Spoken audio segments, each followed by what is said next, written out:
वो आज के बाद होके रहेगा।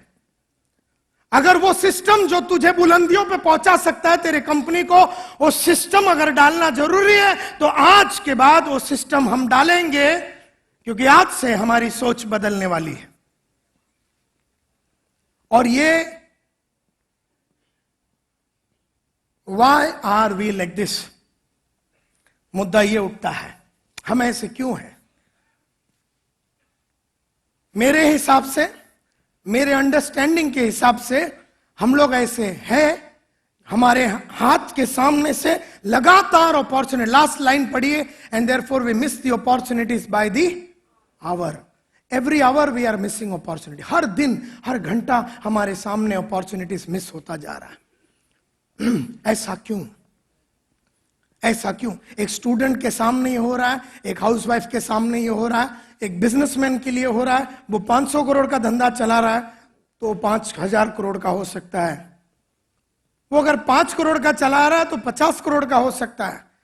वो अगर खाली सिल्वर है तो डायमंड बन सकता है। वो अगर एमडीआरटी है तो टीओटी बन सकता है। वो अगर एक जगह पे उसका ऑफिस है तो 25 जगह पे उसका ऑफिस हो सकता है। अगर उसका एक ब्रांच है तो उसका 40 ब्रांच हो सकता है। इस तरह से बहुत सारे अपॉर्चुनिटीज उसके सामने हैं। मेरे ख्याल से why are we like this, ये मुद्दा अगर हमने गहराई से देखने का कोशिश करें तो मुझे लगता है हम सब लोग छोटे और बड़े पैमाने में 2 बीमारियों के शिकार हैं। हम सब लोग यहां बैठे हुए, we are all victims of 2 illnesses, 2 disease, 2 habits. 2 habits है, 2 डिजीज है जो बचपन से किसी किसी को लगा है, किसी किसी को जवानी में लगा है, किसी को मार मार के उसके बाप ने उसको वैसा बना दिया, किसी किसी को मार मार के कम्युनिटी ने उसको बना दिया, किसी को मार मार के उसके कलीग्स ने उसको बना दिया, किसी को मार मार के जिंदगी ने उसे ऐसा बना दिया। हम सब के पास 2 बीमारियां हैं, 2 इलनेसेस, 2 डिजीज, जिसकी वजह से हमारा हाथ से लगातार हर घंटे अपॉर्चुनिटी मिस हो रहा है। एंड द फर्स्ट बीमारी का नाम है the 100% accuracy syndrome. 100% accuracy syndrome. Accuracy यानी परफेक्ट, सिंड्रोम, सिंड्रोम यानी एक बीमारी, एक सिम्टम, एक डिजीज। तो हम में से सब लोगों को है ना, कुछ भी काम करने के पहले 100% एक्यूरेसी का एक ख्याल होता है। 100% एक्यूरेसी इस पहला बीमारी, जिसमें हम डिसीजन नहीं लेते। हम डिसीजन नहीं लेते। इस बीमारी का नाम है 100% एक्यूरेसी सिंड्रोम। और इस बीमारी के तहत हम क्या नहीं करते हैं? जोर से, हम डिसीजन नहीं लेते। एंड फिर हम बोलते हैं जो भी करूंगा परफेक्ट करूंगा। यह बीमारी ने जितने को लूटा है और खलास किया है, इस बीमारी से बड़ा कोई बीमारी नहीं है। जो भी करूंगा परफेक्ट करूंगा, यह बीमारी है। 100% एक्यूरेसी। एक बार यह बीमारी लग जावे तो आदमी नपुंसक और हिजड़ा हो जाता है और डिसीजन नहीं ले पाता। ऑफिस लेने के पहले उसके मन में यह ख्याल आता है जो भी करूंगा परफेक्ट करूंगा। आदमी लेने के पहले उसको साले को यह ख्याल आता है, एक कदम लेने के पहले उसको यह ख्याल आता है, एक्सरसाइज चालू करने के पहले उसको यह ख्याल आता है कि करूंगा तो सीधा 70 के लिए करूंगा, 90 से 89 के लिए नहीं करूंगा। क्या कहा मैंने? करूंगा तो सीधा 90 से 70 के लिए करूंगा, क्योंकि 70 मेरे दिमाग में परफेक्ट वेट है। करूंगा तो 70 का, 90 का 70 के लिए करूंगा, लेकिन 89 के लिए नहीं करूंगा। और मैं जिंदगी भर 89 पे ही बिलीव किया है। मैं कोई चीज परफेक्ट करता ही नहीं, मेरे को इच्छा ही नहीं।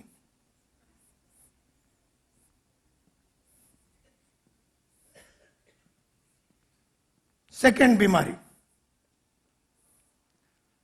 Chronic tomorrow syndrome. Chronic tomorrow, chronic यानी एकदम, क्रॉनिक बीमारी बोलते हैं ना, एकदम भयंकर बीमारी।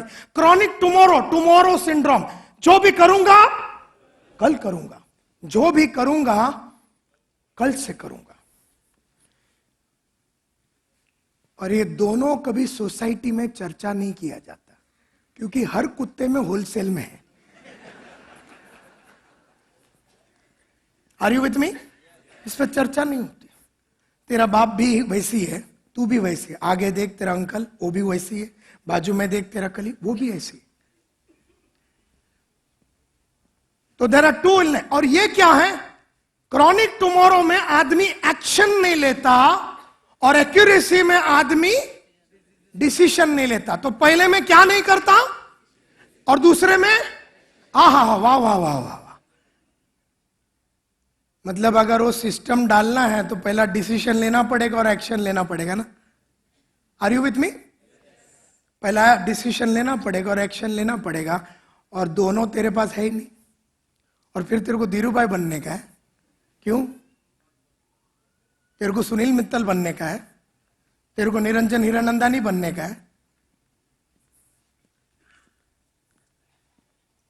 नॉन वायलेंस चलेगी कि नहीं, कि 12 साल रिसर्च कर रहा है गांधी। नॉन वायलेंस चलेगी कि नहीं, गांधी 12 साल रिसर्च कर रहा है। और फिर लॉन्च करूंगा नॉन वायलेंट मूवमेंट। तुमको क्या लगता है हम लोग फ्री होते? क्योंकि अपने ही सेल्फ डाउट में वो मरवाता रहता। Are you with me? तो अगर दिमाग में नॉन वायलेंट मूवमेंट आया तो लॉन्च कर दे। Are you with me? Launch कर दे, लॉन्च कर दे। So what is the first illness? Loudly. Loudly. Loudly. और हिंदी वर्जन सेकंड बीमारी, हिंदी वर्जन। यानी हर चीज के लिए लागू होता है। लड़की पटाने से लेके, लड़की को छोड़ने से लेके, शादी करने से लेके, डिवोर्स करने से लेके, बच्चा पैदा करने से लेके, सिस्टम बनाने से लेके, वजन कम करने से लेके, वजन बढ़ाने से लेके, नया टेरिटरी चालू करने से लेके, नया ब्रांच चालू करने से लेके, टॉप लेवल का बिजनेसमैन बनने का लेवल से लेके, ये दोनों बीमारियां हम सबको होलसेल, कोई कोई 5% इसमें है, कोई 15 में है, कोई होलसेल में इसके अंदर घुमा है। Therefore, सिंड्रोम का मतलब क्या है? किसी ने मुझसे कल पूछा सिंड्रोम का मतलब क्या है। सिंड्रोम यानी कि एक मेंटल कंडीशन होता है, सिंड्रोम यानी एक डिजीज है, सिंड्रोम यानी पैटर्न। तो मेरा काम करने का एक पैटर्न बन गया, मेरा काम करने का पैटर्न बनने का, सोचने का एक पैटर्न बन गया। यू नो, सिंड्रोम यानी सेट ऑफ सिम्टम्स, सिंड्रोम यानी डिसऑर्डर, एंड देयरफॉर 100% एक्यूरेसी। ना इसके ऊपर थोड़ा ध्यान देते हैं। 100% एक्यूरेसी, जो भी करूंगा परफेक्ट करूंगा। What is 100% accuracy syndrome? क्या है ये बीमारी? होता क्या है इसमें? आदमी का स्टेट ऑफ माइंड किस तरह का होता है, उसका थिंकिंग किस तरह का होता है, ये बहुत जरूरी है समझना। तो ये है उसका डेफिनेशन। 100% एक्यूरेसी सिंड्रोम का डेफिनेशन ये है। थोड़ा वक्त मैं यहां पर लेने वाला हूं और इसके ऊपर हम चर्चा करेंगे। ये उसका डेफिनेशन है, और सीडी ले लेके इसको बार बार देखना, हर दिन देखना, आने वाले 20-30 दिन, और इस डेफिनेशन को बार बार देखते रहना, इसको बाया हार्ट कर देना। और डेफिनेशन इस तरह से जाता है, 100% एक्यूरेसी सिंड्रोम का डेफिनेशन इस तरह से जाता है, N obsession with A 100% model. N obsession, obsession यानी एक मेनिया, एक बोलता ना, ये मैं ऑब्सेस्ड हो गया, यही लड़की से शादी करूंगा नहीं तो आत्महत्या करूंगा। तो ये ऑब्सेस्ड हो गया, obsessed, possessed, obsession. N obsession with 100% perfect model. एक पागल जुनून 100% परफेक्ट मॉडल जो मेरे दिमाग में है, इन the mind, in the mind. ये 100% मॉडल कहां पर है? कहां पर है? It is in the mind. किसका माइंड में? मेरे माइंड में। मेरे माइंड में मैंने एक मॉडल बनाया कि जिस आदमी को लूंगा वो ऐसा होना चाहिए, और जो आता है वो मॉडल से कभी मैच नहीं होता।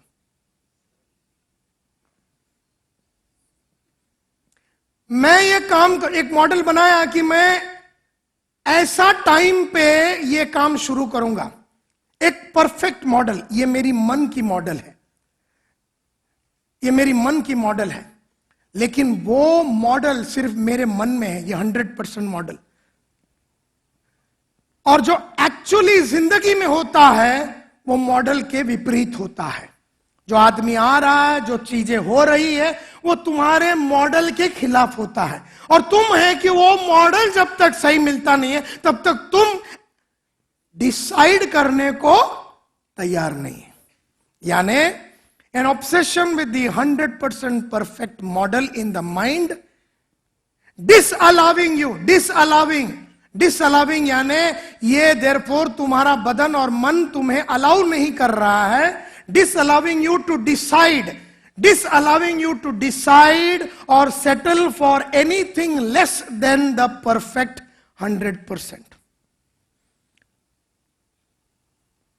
thereby keeping you in a constant state of handicap and confusion, leading to helplessness and unhappiness, and ultimately causing permanent loss of opportunity.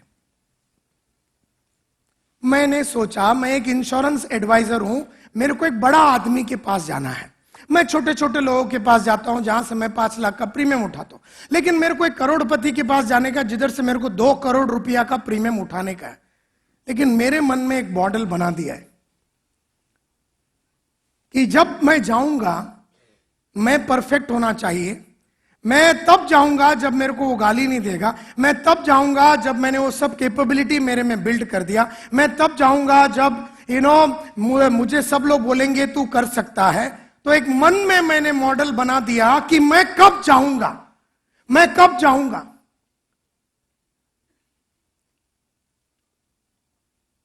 मैं कब जाऊंगा वो मॉडल मैंने बना दिया। मैं तब जाऊंगा जब मेरे को विश्वास हो जावे कि वो बड़ा आदमी मेरे को गाली नहीं देवे। मैं तब जाऊंगा उस आदमी के पास जब वो बड़ा आदमी मेरे को फटका नहीं लगावे। मैं तब जाऊंगा जब मेरी बोली बड़े लोगों के माफत हो जाएगी। मैं तब जाऊंगा जब मेरे पास उस तरह के कपड़े होंगे, उस तरह का गाड़ी होगा, उस तरह का घोड़ा होगा, उस तरह का स्टाफ होगा, उस तरह का ऑफिस होगा, उस तरह का विश्वास होगा, तब मैं जाऊंगा वो बड़े आदमी के पास। तब तक मैं नहीं जाऊंगा। और वो जो मॉडल है वो मॉडल है किधर? मेरे माइंड में। क्या उस आदमी ने जिसको तुम मिलने जा रहा हो करोड़पति, क्या उसने बोला तू तैयारी करके आना, यस और नो? उसने तो बोला है, उसको तो पता भी नहीं है, उसको तो पता भी नहीं है, और उसने कभी बोला भी नहीं कि मेरे पास आने वाले लोग मर्सिडीज में आने चाहिए, अच्छा बोलने वाले होने चाहिए, अंग्रेजी स्पीकिंग वाले होने चाहिए, प्रोडक्ट नॉलेज में जबरदस्त होना चाहिए, हाइट इतना होना चाहिए, वेट इतना होना चाहिए, बैकग्राउंड होना चाहिए, उसका खानदान ऐसा होना चाहिए। ऐसा उसने तो तेरे को बोला नहीं। साली मॉडल बनी किधर? किसने बनाया? और वो मॉडल कभी हकीकत में आएगी नहीं, क्योंकि वो परफेक्ट मॉडल है और आदमी परफेक्ट हो ही नहीं सकता। मैं पूछता हूं, तू है कौन साले मॉडल बनाने वाला? तेरे को बुद्धि भी है क्या मॉडल क्या होती है? क्यों मरवा रहा है तू?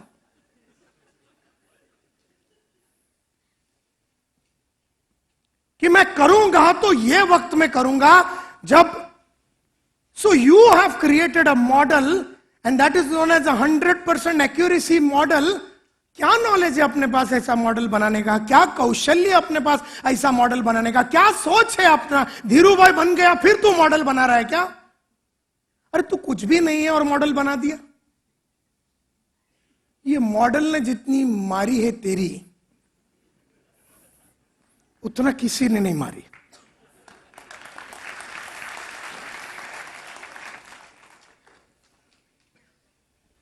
So an obsession, एक प्यासा ऑब्सेशन, एक जुनून with the 100% perfect model in the mind, in the mind. Read it very carefully. N obsession, बोलिए, with a 100% perfect model in the mind, disallowing you to decide or settle for anything less than perfect 100. मतलब ये तेरे को allow ही नहीं करेगी decision लेने के लिए. और ये बीमारी किसकी बीमारी है? माइंड की. और कौन सी बीमारी है ये?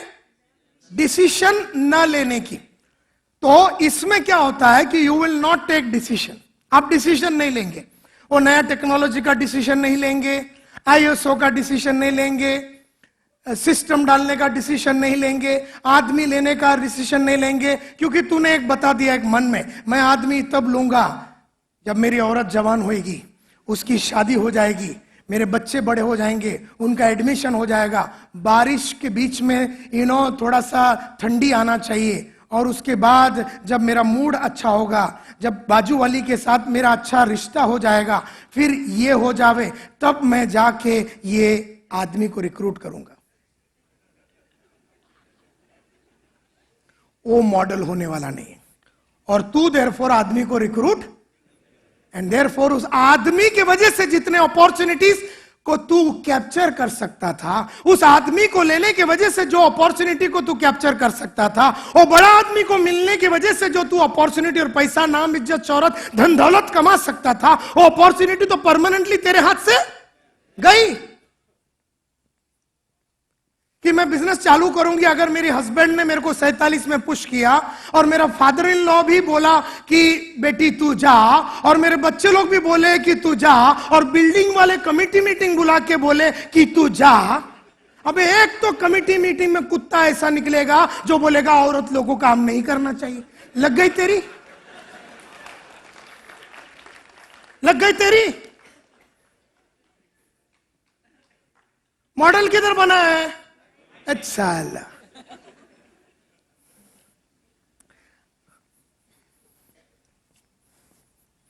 thereby keeping you in a constant state of handicap.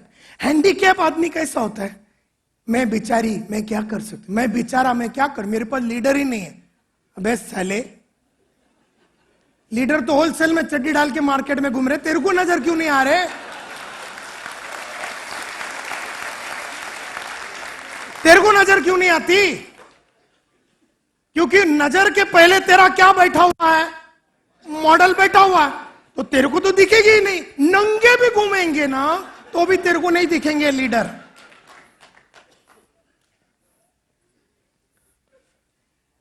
And so you feel handicap. अच्छा, ऐसा तूने एक नहीं हजारों मॉडल बनाए.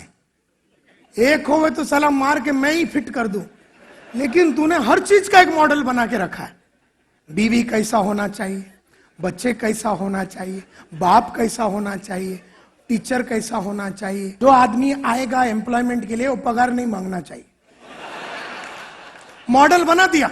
और ज्यादा नहीं मांगना चाहिए, मॉडल बना दिया. अब उस तूने मॉडल बना दिया कि मेरा परफेक्ट है 30,000 रुपया, वो 33 मांग रहा, और तू उसको साला नेगोशिएशन कर करके इतना इरिटेट करता है कि जाते टाइम में कान पट्टी भी देके जाता है तेरे को. छप साले, 3,000 के लिए ऐसा रो रहा है. वो 30,000 का मॉडल तूने बनाया. आदमी बढ़िया सामने 33 में बैठा हुआ है, तू नहीं लेगा, तो तेरा मॉडल के साथ मैच नहीं हो रहा.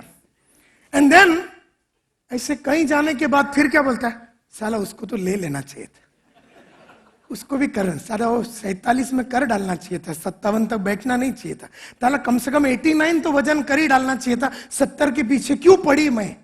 Are you with me? इस बात से तुम बहुत अपसेट भी है, इस बात से तुम गुस्से में भी है, इस बात से तुम फ्रस्ट्रेटेड भी है, इस बात से तुम एंग्री भी है. ऐसा नहीं कि ये सब नहीं करने से तुम्हें बड़ा आनंद आ रहा है. You are upset, you are angry, you are frustrated with all this bloody models that have screwed your happiness, and it creates confusion. At 57 it creates confusion कि will the next 30 years also be like this? So you are more confused. Will I ever be in a position to expand my company? So that confusion is there, leading to helplessness. Helplessness को हिंदी में क्या बोलेंगे? एक लाचार आदमी के मफत हम बैठे, मैं क्या करूं नायर साहब? तू नहीं करेगा तो मेरा बाप करेगा क्या? नहीं सर, आदमी मिलने के लिए तू क्या करेगा? उसके लिए कुछ करना पड़ेगा। सर मैं क्या करूं, मैं तो बड़े आदमी के पास जा ही नहीं रहा हूं। उसने बोला मत आ, बड़े आदमी ने बोला मत आ, मत जा तो तूने बोला है अपने आप को मॉडल बना के। Leading to helplessness and unhappiness. You are unhappy about it. कोई खुश नहीं है इस बात से, कोई बहुत मोटिवेटेड नहीं है इस बात से।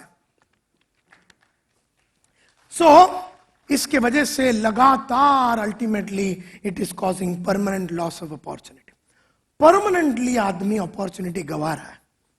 अच्छा फिर क्या होता है? इसके साथ वाले अगर एम्बिशियस है ना, अगर इसके साथ वाले जो लोग एम्बिशियस है वो निकल जाएंगे, क्योंकि तू तो कदम लेने वाला नहीं है जिससे कि कंपनी ग्रो होगा या तू ग्रो होगा या तेरा ऑफिस ग्रो होगा। तो मैं देख रहा हूं, मैं तो तेरा सबऑर्डिनेट है। मैं तो पिछले 1-1.5 साल से मैं तेरे को कितना आइडिया दिया कि चलो सर अपन ये करते हैं, चलो कुलकर्णी साहब अपन ये करते हैं। कुलकर्णी रोज बोलता है देखो मौसम अच्छा होने दो, थाना म्युनिसिपल कॉर्पोरेशन को नवी मुंबई के साथ जुड़ने दो। कभी होगा नहीं हो तो वो रुका है, नवी मुंबई और थाना म्युनिसिपल कॉर्पोरेशन साथ में हो जावे, फिर कुलकर्णी अपना धंधे को एक्सपेंड करेगा। वो दिन तो तेरे मरने के पहले हो गया तो तेरा नसीब, तब तक रुक। तो हमने ऐसे कॉम्प्लिकेटेड मॉडल्स बनाए अपने दिमाग में, 100% perfect model only in our mind. एक मॉडल बना दिया हर चीज का। अब मैं हर एग्जांपल नहीं ले सकता हूं। मैं अगर यहां पर 5 दिन खड़े रहो तो बिना रिपीटेशन का मैं 500 अलग अलग एग्जांपल लू हर क्षेत्र में। तो आप अपने आप को देखो, उन एग्जांपलों में अपने आप को डाल के देखो। वो एक्सरसाइज को लेके हो सकता है, वो बच्चे लोग का पढ़ाई को भी लेके हो सकता है। कितने लोग स्ट्रेस्ड है क्योंकि मॉडल बना दिया, लड़का को 97 मिलना चाहिए, पूरा बिल्डिंग लड़के के पीछे पड़ा है। और ये मां जाके बोलती है तुम्हारा क्लोज है ना मेरा लड़का, बीच बीच में जब भी तुमको दिखेगा ना कॉलोनी में, उसको बोलना 97 के नीचे नहीं लेके आना, 97 के नीचे नहीं लेके आना, 97 के नीचे। एक साली मॉडल बना दिया इसने, और उसकी औकात साला 47 के ऊपर नहीं है। अपना जो मॉडल अपन ने जो पैदा किया उसकी औकात जो है 47 के ऊपर नहीं है। तूने इधर मॉडल बना दिया, उसकी लग गई। वो सिंपल आजकल कार्यक्रम करता है आत्महत्या।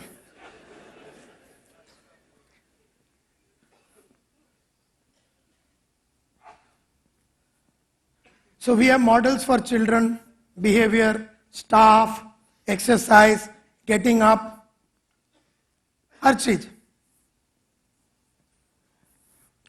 केतन भाई 4 दिन पहले मेरे साथ मैराथन भागने वाले थे, सुबह सुबह साला मैसेज भेज दिया, लंबर पेन है। मॉडल बना दिया, लंबर पेन है तो जाने का नहीं। अरे कम से कम जू बीच में, हाँ हमारा चप्पल तो संभाल।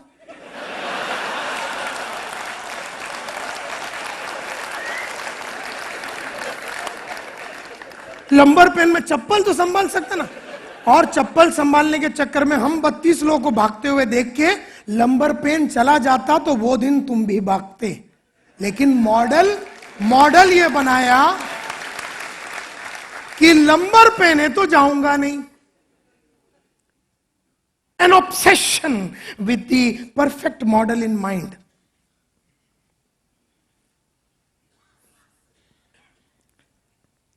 डिसीजन लूंगा तो क्या होना चाहिए? शादी करूंगा तो क्या होने चाहिए? लड़की परफेक्ट होना चाहिए, परफेक्ट जॉब चाहिए मेरे को, परफेक्ट एम्प्लॉय चाहिए, परफेक्ट ऑफिस लूंगा तो ऑफिस परफेक्ट लूंगा तो 300 ऑफिस ढूंढेगा सर, और फिर धारावी में एक लेगा। इतना लास्ट में फ्रस्ट्रेट हो गया, इतना फ्रस्ट्रेट हो गया, 300 ऑफिस देखा, इधर उधर उधर, बोले तेल लेने गया, चला भी है।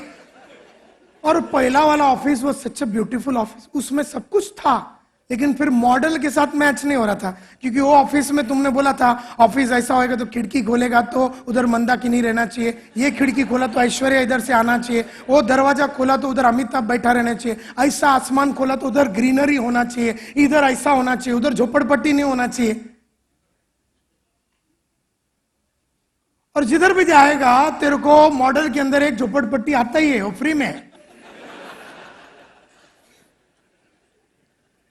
तो ऑफिस लूंगा तो परफेक्ट लूंगा, डिजाइन बनाऊंगा तो परफेक्ट, तो डिजाइन को परफेक्ट करते करते करते करते बैठा हुआ 300 बार डिजाइन बना रहा है, तब तक दूसरे ने मैन्युफैक्चर करके माल उतार के ब्रांडिंग करके उसका 13% मार्केट शेयर ले लिया। तू अभी भी डिजाइन लेके बैठा हुआ है कि मैं बनाऊंगा मोटर का डिजाइन, तो परफेक्ट जब तक बनेगी नहीं तब तक मैं वो मोटर को उतारूंगा नहीं। अच्छा, किसी कस्टमर ने नहीं बोला एकदम परफेक्ट बना के उतारना करके, ये तो तेरी मन की बात है, ये तो तेरी मन की बात है। वो इंसेंटिव स्कीम हो सकता है, वो डिजाइन हो सकता है, वो कुछ भी हो सकता है, सबका हमने मॉडल बना दिया। जो भी करूंगा, प्रपोजल बनाऊंगा तो परफेक्ट बनाऊं, उसी प्रपोजल को 300 बार देख रहा है। बुक पढ़ूंगा या बुक लिखूंगा तो परफेक्ट टाइम पे लिखूंगा, या बुक पढ़ूंगा तो परफेक्ट टाइम पे पढ़ूंगा, तो डिसीजन नहीं ले पाता। बुक पढ़ने का डिसीजन, बुक पढ़ने का डिसीजन, क्या बुक बुक बुक पढ़ने का डिसीजन नहीं ले पाता। और हमको साला धीरूभाई बनने का है, हमको सुनील मित्तल बनने का है, एक बुक पढ़ने का डिसीजन नहीं ले सकता। क्योंकि बुक पढ़ूंगा, एक मॉडल बना दिया, तो I will do everything perfect investment. हाथ में पैसा है परफेक्ट इन्वेस्टमेंट करने के, तो 36 जगह पे जाके पूछते रहते, बाद में ऐसा किधर जाता है कि 6 महीने में चलो डूब ही जाता हो।